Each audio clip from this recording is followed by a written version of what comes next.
Vamos tentar analisar agora os últimos acontecimentos envolvendo as investigações do Banco Master com o Bruno Corano, que é economista, e também com o professor Gustavo Sampaio, professor de Direito Constitucional da Universidade Federal Fluminense. Bem-vindos por aqui.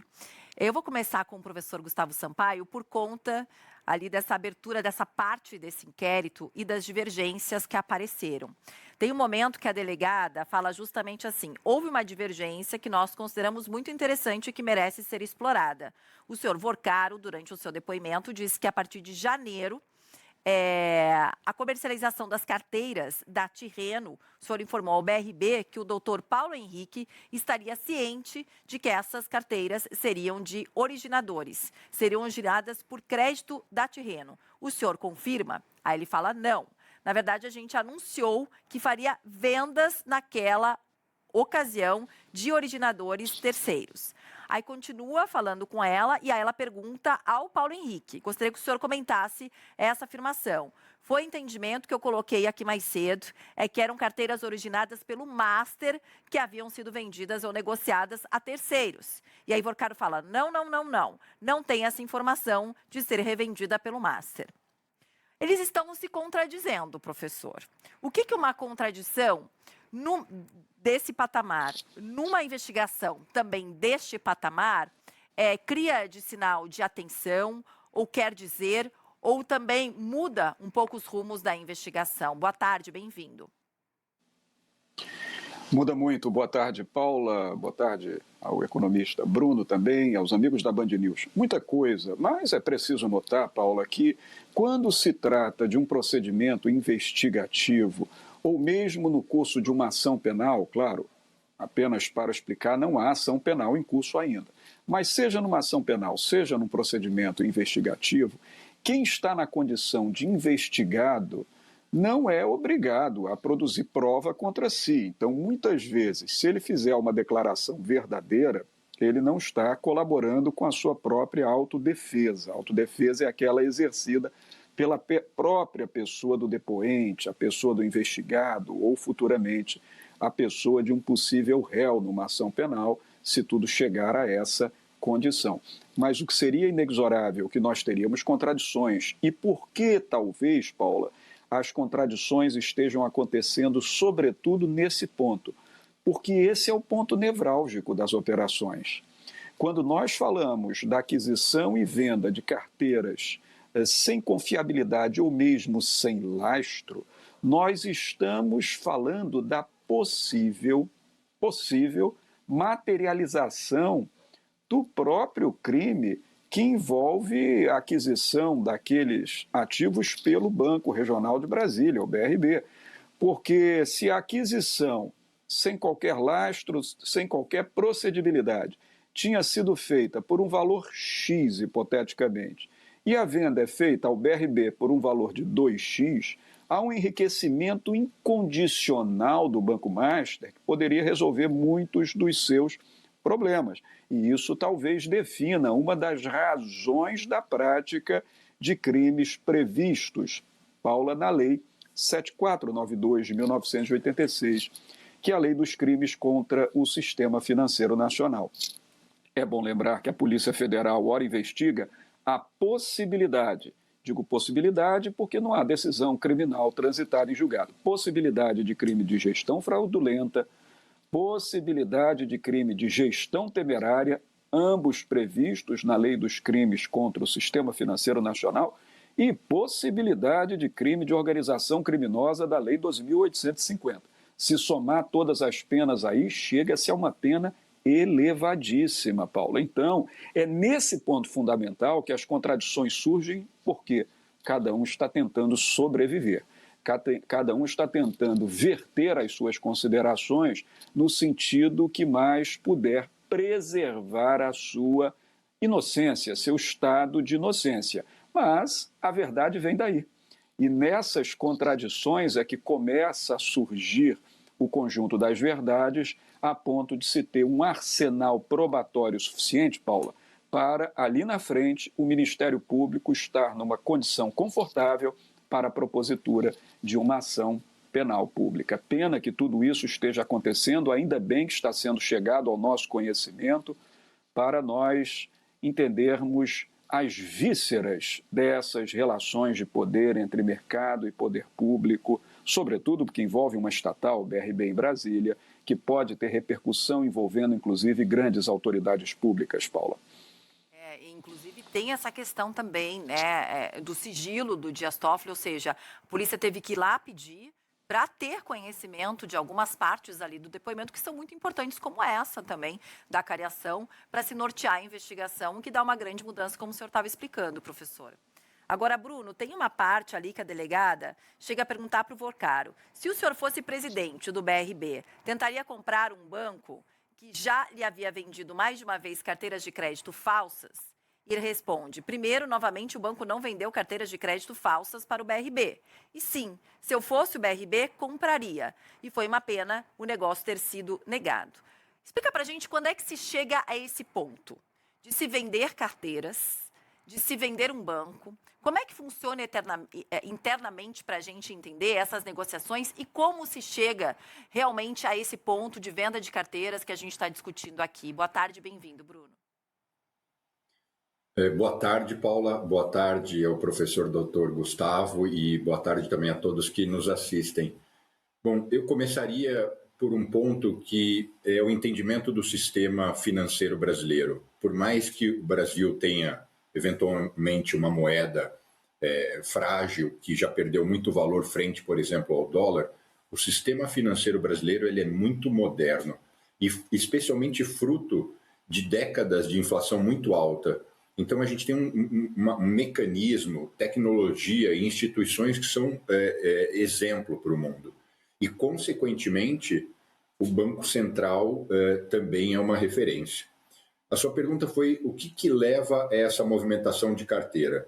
Se a gente rapidamente recapitular o que o Banco Master fez e fazia, ele captava dinheiro no mercado oferecendo um retorno de ganho bem acima do que todos os outros bancos do mercado. Quando o banco capta esses recursos e promete um retorno tão alto, ele precisa fazer uso desse dinheiro de uma maneira muito eficiente e muito lucrativa para compensar esse compromisso. Era temerária essa promessa e, consequentemente, e isso hoje em dia está evidente, de que começou a existir um desequilíbrio. Ele não conseguia rentabilizar o dinheiro tanto quanto ele deveria. Consequentemente, o caixa foi ficando mais baixo. E daí, pressuponho eu, que, né, como o doutor disse, a possibilidade da geração de carteiras fictícias, em algum grau manipuladas. E é muito comum, isso é uma verdade, de que é muito comum instituições de pagamento, instituições financeiras e vários outros tipos, até mesmo empresas privadas, você vende suas carteiras de cobrança. Eu tenho uma empresa que vende laticínios e eu tenho 3.000 supermercados que são meus clientes. E eu emiti esses boletos que vão vencer. E eu posso vender isso para uma instituição financeira. Do mesmo jeito que uma instituição financeira pode virar para outra e falar: você gostaria de ficar com essa carteira? Então, nesse sentido, essa prática é comum. O que não é compreensível, e eu concordo plenamente com o diretor de fiscalização do Banco Central, o que não é compreensível é que um banco como o BRB não tenha tido uma governança e um nível de auditoria mínimo para identificar que não existia lastro e existia uma distorção muito grande dos ativos que estavam sendo negociados. Faltou também ali uma fiscalização, ou de repente uma pressão maior por parte, né, do BRB. Agora, professor, eu queria falar também, porque pela primeira vez a gente já discutiu bastante aqui o caso de, mais uma vez, o STF estar cuidando de uma investigação que não necessariamente precisaria estar no STF. Tem a questão da relatoria do ministro Dias Toffoli. Pela primeira vez, o ministro falou nos últimos dias dizendo que, olha, existe sim a possibilidade de se ir o caso para a primeira instância. Só que internamente, a gente estava vendo na reportagem da Natália Paz, existe toda uma discussão a respeito disso, porque isso está enfraquecendo o STF, pelos nomes dos ministros envolvidos. O próprio Vorcaro, ali no depoimento, ele fala que sim. Ele chega a dizer que ele tem amigos de todos os poderes. Então, ele tem relações com pessoas de todos os poderes. Então, ministros do STF, parlamentares, é isso quando a gente imagina, né? Quando ele fala de todos os poderes. Só que mesmo com essa possibilidade de ir para a primeira instância, existe toda uma discussão de que, surgindo um nome, como o senhor mesmo falou, que a gente pode ter grandes nomes ali, mas o nome de foro privilegiado precisa voltar para o STF. Essas idas e vindas para o STF não seriam bem vistas. Mas, ao mesmo tempo, se tem um STF enfraquecido e pressionado nesse momento.